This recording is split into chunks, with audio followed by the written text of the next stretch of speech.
अस्सलामुअलैकुम। उम्मीद है आप सब खैरियत से होंगे। वीडियो के आगाज़ से पहले गुजारिश है कि हमारे चैनल को सब्सक्राइब कर दें और साथ में घंटे के आइकन को दबा दें ताकि हमारी आने वाली लेटेस्ट वीडियो सबसे पहले आप हासिल कर सकें।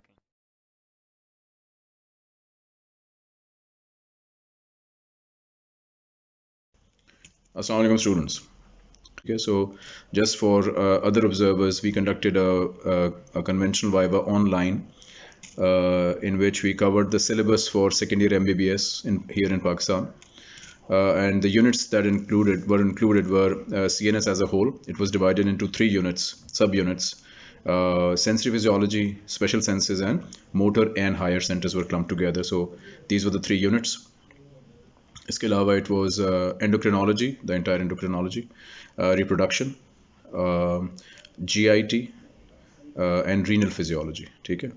So these were the 6 units that were divided amongst how many examiners? About 6 examiners, 5 examiners. I've just included this for other observers who may want to see this video.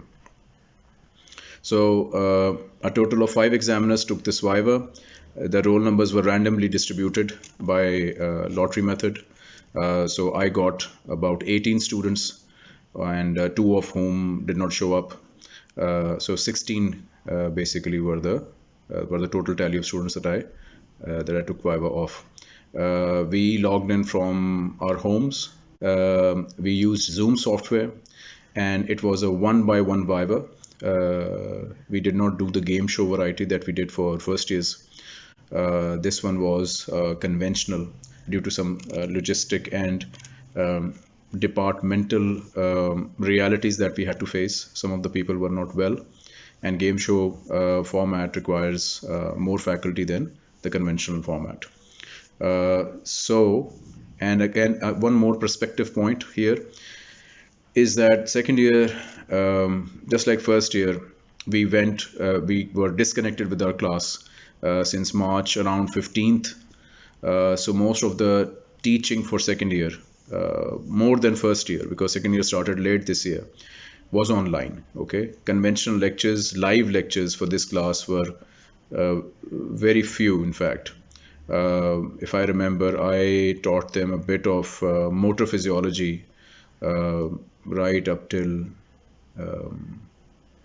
descending tract lesions, decerebration, decortication, all that sort of stuff. So vestibular apparatus onwards, Guyton is the reference point here. That was all online. So that's that. So coming back to the actual feedback now, my main addressees are my students, the ones who appeared in front of me. I've divided the feedback into 3 points. Have you seen the movie Good, Bad and Ugly? The Good, the Bad, the Ugly. It's an old film. I haven't seen it, but it's a nice, it has a nice tune to it. However, there is nothing ugly. There's nothing bad either. It's some points which I noticed as they were good, and some points which should be improved upon. Okay, and at the end, the third component of my feedback will be some advice for your future. Let's go through the good points first. All of you were on time. Okay, you were very patient, except the 2 who somehow did not attend the viva for some reason. No reason was given, but the rest of the 16, you guys kept your time well. I'll go through the bits here, the unit wise, so that you know exactly which parts of your knowledge are, at least as far as my batch is concerned, are good. Okay, they are, my reference point is they are prof worthy. Okay, so tomorrow if your professional exam were to be held, you should be doing okay in these segments which I've just mentioned. So one is, I'll start with endocrinology. Your basic recall of functions of the endocrine system was good. You had a good grasp of that. GIT overall was good, including liver. Okay, I asked questions like the swallowing reflex, second phase. Then I asked about the types of movements of the GIT, law of gut. I asked gastric ulcer disease a lot. A few of you I asked, a lot of you I asked defecation reflex. I asked a few of you about ulcerative colitis, Crohn's disease, toxic megacolon. All three of these questions were not answered. But before this, all of the stuff was generally answered. Okay. In motor CNS, muscle spindle innervation was reasonable. Okay. Not much in this list for motor physiology. It features in the next segment, so you understand what I'm saying here. Special senses, surprisingly, the reason I say surprisingly is because sensory was good. It was all right. A few students were not on the same page as the rest of you about sensory system. I asked questions like basic questions like receptor potential, why is it called graded potential, labor line principle. I asked a lot of you, almost all of you. Phantom limb syndrome was one of the frequent questions. I asked pathway for pain. Then I asked why is fast pain easily to localize and chronic isn't. Some of the students I asked the affective portion, the mood altering action of pain. Why was that the case? Fewer responded on that. I think nobody answered that actually, or maybe one of you. Okay, but pathway of pain was fine. Localization question was patchy. Some of you answered it very well. Some of you were not.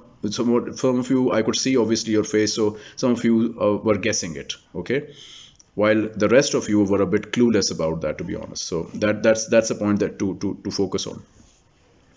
But special senses, coming back to special senses, overall it was good. I questioned you mainly in eye. I focused on errors of refraction. I looked at accommodation, color blindness, some questions related to retina. Then what else was there? In ear, I asked about impedance matching, attenuation reflex, organ of Corti, and deafness, the tests for bone and ear conduction, the tests for deafness. Most of the questions were around these lines, and you were good. You recalled well, and that was nice. The things that did not go very well, and again, look, this is not personal, i.e., it's not a customized feedback. This feedback is basically an overall pattern, which the taste that it leaves in your mouth after you've had your meal, that taste. So that taste is what I'm trying to share with you. So the overall impression that I have. So the not so good parts were, well, those two were absent. Those two students were absent. I was not notified. I still await their explanation. That's not good, especially in the backdrop of COVID and us not having these. This was the first viva actually in 8 months. How could you leave this viva unless Allah forbid those two were sick, or Allah forbid if their families were not well. That's understandable, but then they should have let us know. Overall, I felt that your knowledge was very superficial. Most of you. There were some, I think, 2 or 3 very good students, but the rest was like, we can tell.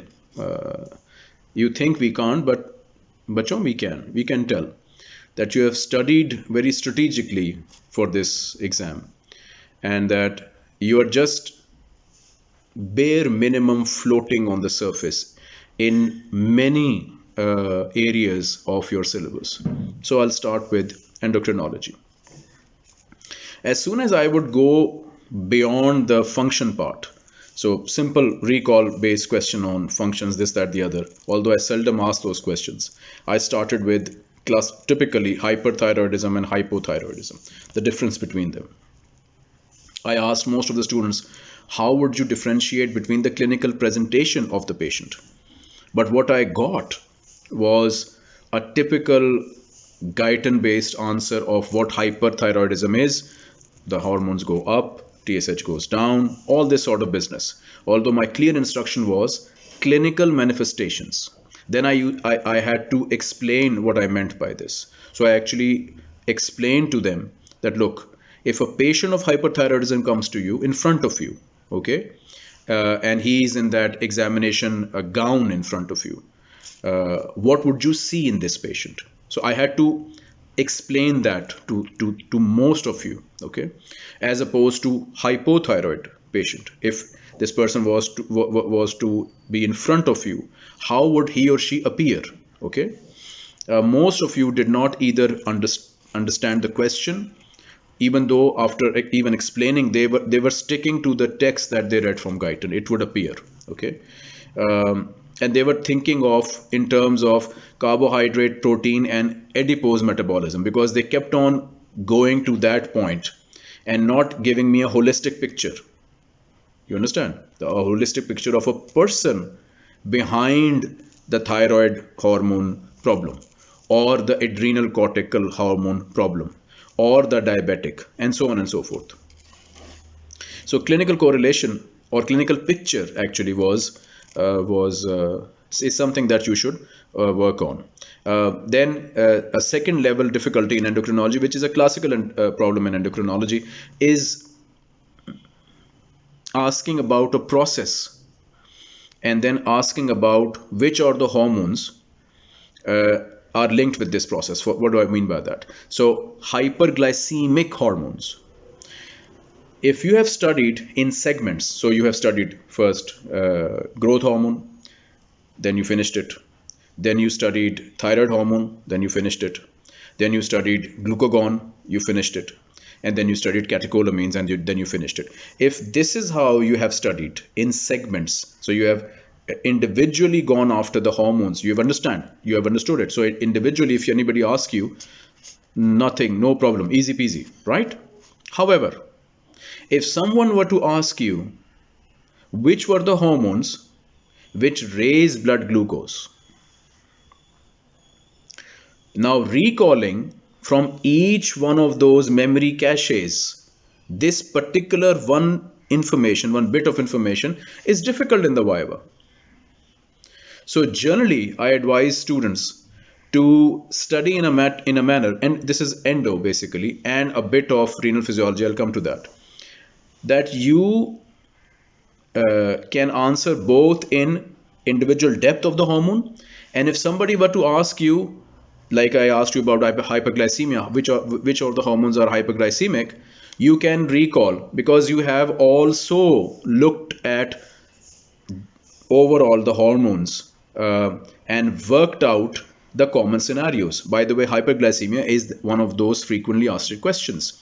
Most of these questions that I have asked my students, and one of the purposes of this video is to let you know, is to sensitize you about the frequently asked questions in viva. Okay, now I should have said this in the beginning of the video. Anyhow, if you have come this far, you know now one of the main motives. A second is growth hormone. I beg your pardon, growth as a process. Which of the hormones facilitate growth? And you know this. Growth hormone is an obvious thing. One of the questions that I really played with those students is, growth hormone is fine, but still there is growth, there's stunting in growth. And growth hormone is fine. All the other hormones are fine. That was a typical trumping question when it came to this batch. Then I gave them this question in another way. I asked them, look, if there is if there is hepatic failure from early childhood, would this kid grow? Now this is a very trumping question in a viva with a scary looking dude like me. By the way, I did not open the video. They couldn't see me. I did this as a favor to them, so that they are not scared. Okay, they just could hear my voice. But I think 2 from those 16 could answer this. after prompting. I prompted them. So they just could not come to the insulin-like growth factors being manufactured in the liver, and growth hormone being dependent on these factors to promote growth and do its other business. They just couldn't connect. So this connectivity will only happen when you read individual hormones and solve them for some commonly asked processes. One is hyperglycemia, I'm telling you this. The other is growth, and so on and so forth. Emergency. So which of the hormones get released in emergency? Not just catecholamines. Cortisol also gets released in emergency. Okay. Another question, it was glucose tolerance test. I think one person answered that. None of the other kids knew. Some of them very, very distressingly didn't even understand what glucose tolerance test is. They kept on repeating fasting blood glucose, and I had to clarify, okay, beta ji, it's not that fasting glucose that I'm asking about glucose tolerance test. Very briefly, it is a test which you do when you are not sure about your diagnosis. Okay, when the fasting blood glucose is in between a no man's land, it's around 110 to 115 or 20. I'm not aware of the latest WHO recommendations, but I think it's around 115, which is glucose intolerance. It's actually called glucose intolerance, not called diabetes. So if the chap has good solid symptoms of diabetes, but his fasting glucose is coming around this no man's land area, then you go for a glucose tolerance test. Okay, GTT. People didn't know that. Metabolic syndrome, which is one of the main issues, especially in your age group, of diabetes becoming almost a pandemic, linked to obesity, fast food consumption, obesity, metabolic syndrome, diabetes. Okay, so this metabolic syndrome also did not fetch a lot of answers. Okay. Then I come to motor physiology. Motor physiology, I taught myself. Unfortunately, we were cut off because of COVID. Initially, we took an initiative on our own, the department, and we started our own online thing. I would say we struggled with online because it was online, but it wasn't really online. These videos I thought of later on. Initially, what I used to do, and I am sorry for all my students who had to bear with this, I just used to send them my PowerPoint presentation lecture, and thought they would be good enough, studious enough to go through them, then go through the textbook, correlate, and then ask me questions, and I was always there on WhatsApp and whatnot. But guess what? No questions came. So probably what happened, which I by the way confirmed in the viva, they never really did the due diligence. I really wonder if they even went through my lectures. And if you only go through the textbook, and that too at the D-Day, just before the D-Day, you are in trouble. Obviously, you are in trouble. These are huge chunks of information, and they have to be delivered, yes, in a certain way, but they have to be studied also in a certain way. So I think that explains to a certain extent why motor physiology was the weakest in this batch. Okay. I think we messed up as a department by only relying on PowerPoint presentation and your good sense. Okay, we failed because of that. But later on, I tried to patch it up with videos. I think videos are available from hypothalamus onwards, or only hypothalamus actually. Okay, I will try to do some videos on the crucial bits, the difficult bits of motor physiology, inshallah, if I get time. So that was that. Cerebellum was region-wise function was not known, which was not good enough. So people knew the anatomical structure, anatomical division of the cerebellum, but when I put them to the function of each, so I asked them about cerebellum. A lot of funky answers came out. Some said that it's connected to, as in physically connected to the cerebrum. I think one person said that. But later on adjusted that it has to and fro connections with the cerebrum, and that was that. But I think nobody answered what cerebellum actually did, what the function of it was. Spino and and vestibulocerebellum was answered well. However, cerebellum, since it had connections with cerebral cortex, and I think cerebral cortex is your weak point, so that was a problem. Okay. One or two good students who I thought were good students, I started with memory, and they could only answer the memory related information given in Guyton. So they probably didn't go through my lectures, which is integrated with Ganong. So declarative memory, for example, they didn't know.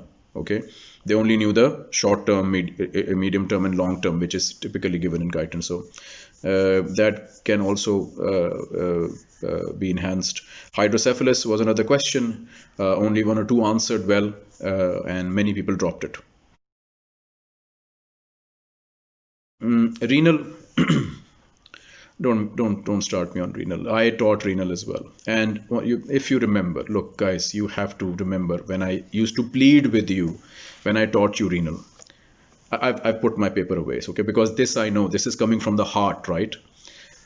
I told you that if in a renal viva, these were my words, that in a renal viva, if the examiner asks you GFR, the definition of GFR, okay, you are in med school for now about 2 years, defining what 2 lines, or not defining as in a parrot. We don't produce parrots. We don't want to produce parrots. By defining, I mean, tell us what GFR is. I am very sad to report, agitated rather, I got some very interesting, and not in a good sense interesting, responses to GFR definition. Can you imagine that? Then some people fumbled with the value of GFR. And remember, I told you that if your renal viva starts with such a fumble, look, people don't want to listen. Examiners are to be fair to them, they're short on time. Okay, they don't have a lot of time. They don't have time for okay, I guess no, they don't have time for that stuff. Okay, and they are not asking you to solve what Einstein couldn't solve. They're asking you GFR. You just tell them what GFR is and give the value, and then let's move on. There was one girl, and if she watches this video, she knows who I'm talking about. She gave a very good viva, but check this out, what happened. I started renal with her. I actually asked all of my students which unit they wanted me to start with, right? So this girl told me that renal. I said, all right, renal is good. I asked her GFR. She gave me the answer of GFR. Okay, this is a good anecdote. I asked her for the value, and she went blank. She said, sir, I can't remember. And then since I could see her face, she was actually embarrassed that she couldn't remember. I said, okay, well, she did give the definition, and by that time my standard had gone down, guys, because of the previous superstars that had passed through. So I said, all right, let me ask her renal blood flow key value. Okay, no, she wouldn't give me a value. So my impression of her dropped. I said, okay, this person, she only knows the definition of GFR, and she doesn't have knowledge of it. I will give myself full marks for persistence. Alhamdulillah, I'm a persistent person, and I like my students. I don't want them to fail.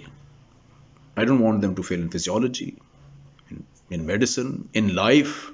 I don't want you guys to fail. Okay, I want you guys to rise. Right. So I persisted with her. Alhamdulillah. Later on, what a wonderful viva she gave. To my heart's, I would almost say to my heart's content. And definitely, if I put her viva in context of the tutti frutti viva that I was having till then, I would say she had the best viva up till that point. And I kept on teasing her at every answer, good answer, complex question answer that she gave correctly. I said, you know this, but you don't know the damn value of GFR. How is that possible? And we were having a laugh. Yani, the rest of the viva was fun for me. I'm sure it was fun for her. I can't say, maybe she was terrified inside, but I had a lot of fun. And I kept on teasing her. I said, look, you know this, and you don't know that one value, that one statistic. And she used to laugh, and she used to like embarrassed. And at the end, the poor soul, she said, sir, can I guess? I said, please guess.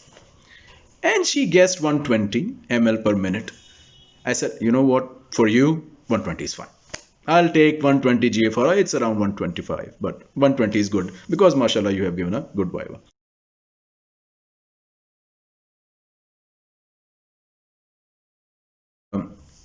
Overall, last point is, overall, I think recall-based facts were all right for this batch overall. However, as soon as I moved off-road to an analysis or any clinical orientation, people were getting uncomfortable, and that's not good to know because you're an outgoing class. Breaking news for you, you'll be starting your hospital rounds next year, inshallah. Hopefully COVID will go down. So guys, hyperthyroidism will not come as a book, it will come as a patient. Okay, so you have to be comfortable with that. What else?